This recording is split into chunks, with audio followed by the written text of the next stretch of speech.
जिन वजूहात की बिना पर आप ये मामला सुप्रीम कोर्ट में लेकर जा रहे हैं, आपको लगता है कि उसके अंदर इतना वजन मौजूद है, इतनी ये ठोस वजूहात हैं कि इमरान खान साहब की नाअहली हो जाए या फिर पीटीआई जो है वो डिसॉल्व हो जाए?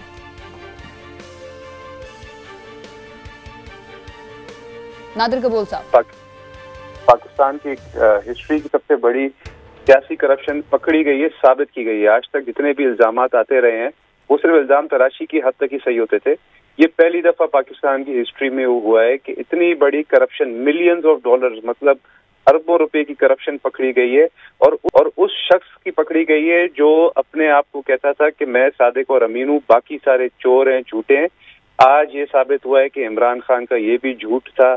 इमरान खान ने कौम के साथ झूठ बोला, अपने असासे छुपाए millions of dollars of rupees उन्होंने लिए, नकवी से और सोर्सेज से लिए, इंडियन सोर्सेज पकड़े गए, इजरायली सोर्सेज पकड़े गए। और एक और बहुत बड़ी वीडियो आजकल गर्दिश कर रही है, जरूर आपने भी देखी होगी, जिसमें इमरान खान ने इस बात का खुद एतराफ किया है कि उन्होंने अपने गोल्डस्मिथ जो कि एक यहूदी है उसके साथ जुआ खेला।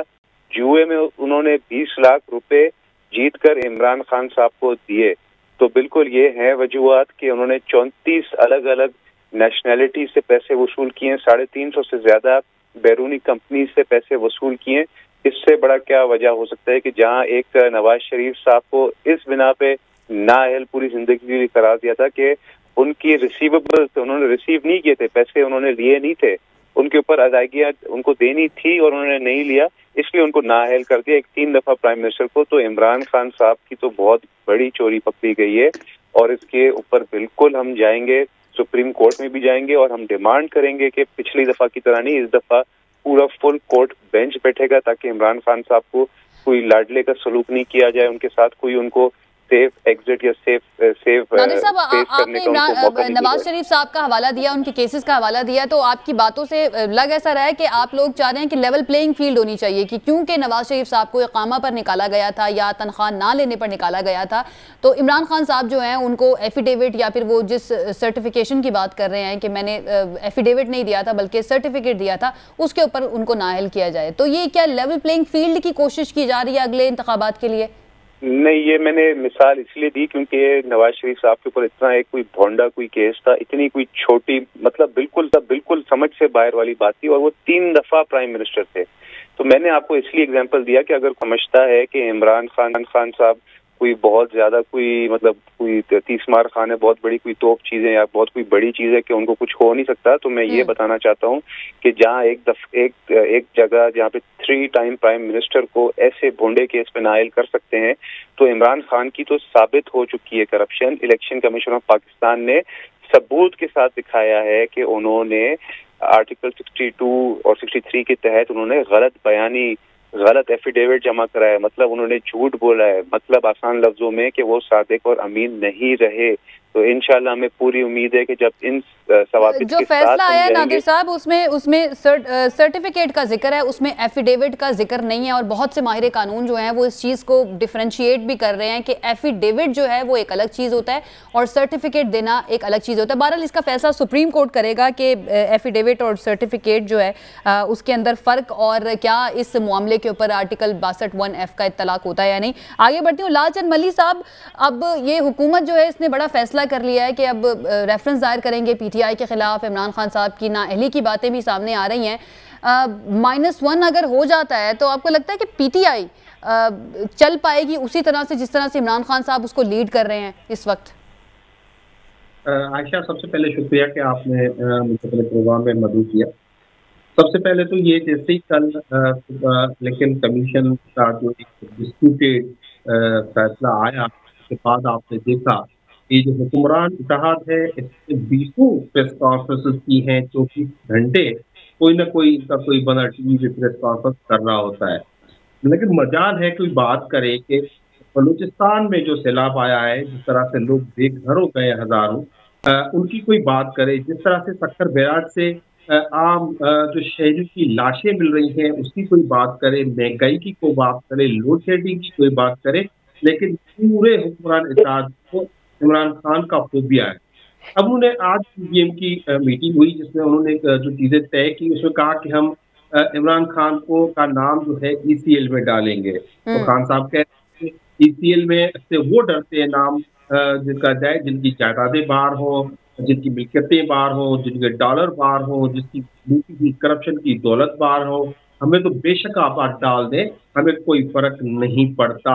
अब ये रेफरेंस की जो बात है, रेफरेंस नंबर 1 के इलेक्शन कमीशन का ये इख्तियार नहीं था कि वो फेडरल गवर्नमेंट को डायरेक्ट करे, वो अपना फैसला कर सकते थे जो उनको करना था, जो उन्होंने किया भी है। नंबर 1 उन्होंने कहा है शोकाज नोटिस दिया है और जब तक शोकाज नोटिस का हम जवाब नहीं देते तब तक उनको इतनी हेस्ट में, इतनी उजलत में ये चीजें नहीं करना चाहिए थी। उसकी वजह से ये आम लॉ की लैंग्वेज में ये लालचंद मलिक साहब, उजलत की आप बार बार बात कर रहे हैं, फवाद चौधरी साहब ने भी उजलत की बात की। सर 8 साल तक ये केस चलता रहा है और कितना वक्त चाहिए था आप लोगों को इस केस के लिए? 8 साल चलता रहा, लेकिन ये हुक्मरान इत्तेहाद के लीडरान जो हैं वो एक दिन जाते हैं इलेक्शन कमिश्नर पे, तो वो डिक्टेट करते हैं, उनको बताते हैं क्या करना है और 48 घंटे के अंदर अंदर वो फैसला आ जाता है और इससे आइज जो है वो रेज होती है।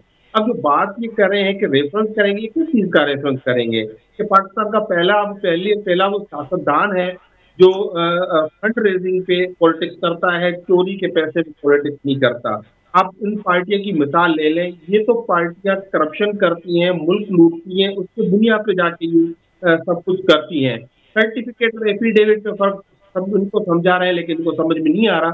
अगर इनको समझा दिया जाए तो एफिडेविट वो है जो शहबाज शरीफ ने लाहौर हाई कोर्ट में दिया था कि मेरे भाई को वापस दयानित दिया जाए, जैसे वो ठीक होंगे वापस आ जाएंगे। तो आज तक वो आ नहीं रहे। तो इस बुनियाद पे तो सबसे पहले तो शहबाज शरीफ को जो है वो नाअहल हो जाना चाहिए।